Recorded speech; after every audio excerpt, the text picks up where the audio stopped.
right away I was able to quickly bring some closure to the situation in Toronto.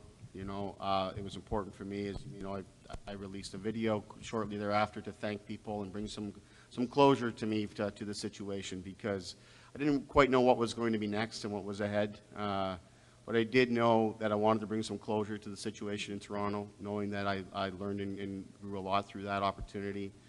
But I was going to be excited for whatever was going to come next. And in terms of the parallels, I think the major parallel that I'm focused on is that this is a good team with really good players, great resources, and high expectations. I've never coached a game at any level with any team where I didn't expect to win every single time we put our gear on and went out and played. And that was really important to me, so that parallel is important. But this is a fresh start and a great opportunity ahead. It's completely unique and different from anything I've experienced previously. I don't think any one thing is ever the same. In fact, I don't think any one day is ever the same when you're in this job. That's what's exciting about it, is every day you come, it's a new opportunity to continue to get better and learn something. With this, with the fresh group of players and to be able to create new relationships with the incredible young talent that we have is very exciting, and I'm focused on looking forward. You were so gracious with your video that you posted after Toronto let you go. I was wondering if you can just go back to that moment and your emotions and your thoughts. And then part two was, you knew there were a lot of options. There were a lot of coaching availabilities this offseason. So I'm curious as to how quickly your mind, as you're kind of going through the possibilities, you said, oh, New Jersey. And then if so, why? Yeah, so the first thing in terms of the video, as I mentioned earlier, was about bringing some closure to the situation.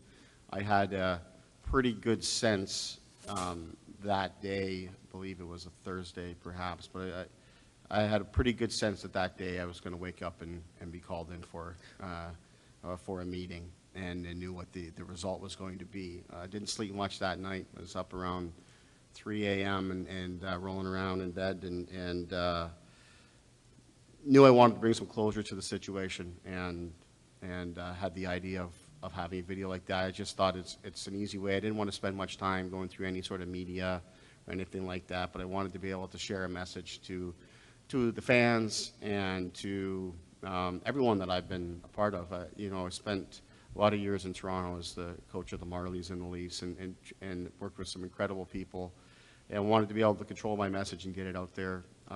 Had the idea of utilizing social media to do so. Had that spot picked out, which is not far from where we live, and it's been my happy place to go down there and by the water and spend some time to clear my head. So I went directly from my meeting with Bratcher Living that morning to go down and shoot the video and get my message out.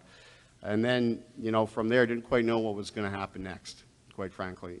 It's the first time I've been in a situation where I've been let go and unsure of what was going to come next. So didn't quite know what was to come. I went from shooting that video to taking my wife Jackie out to lunch, her and I, and it was during that lunch I already got a call from Bratcher Living letting me know that Tom had reached out and was wanting to talk. So there wasn't a whole lot of time to process things, but it was very clear that I had to make a decision on whether to engage in a process or take the time to recover and regroup from the situation in Toronto. And it didn't happen right away, quite frankly. It was something that it took time with, not a lot of time, clearly, but Tom was extremely patient, which I'm incredibly grateful for, because he gave me time to process things, to have conversations with my family. And with each day that passed and with each conversation that I had, it just felt right with New Jersey for lots of reasons. At the top of the list is, as I came out here, my wife and I, to New Jersey to learn more about the organization, to spend time with David, and to hear him speak with such passion for Devils hockey, for sports in general, and that was incredibly exciting to know that you would have the support and the resources necessary. And then also just how aligned Tom and I were. With each conversation, with each day, became more and more exciting and more real to me that I was going to want to jump right back into it and take on this responsibility that I will not take lightly for a second, but also the privilege to coach the New Jersey Devils and work with the incredible talent we have here.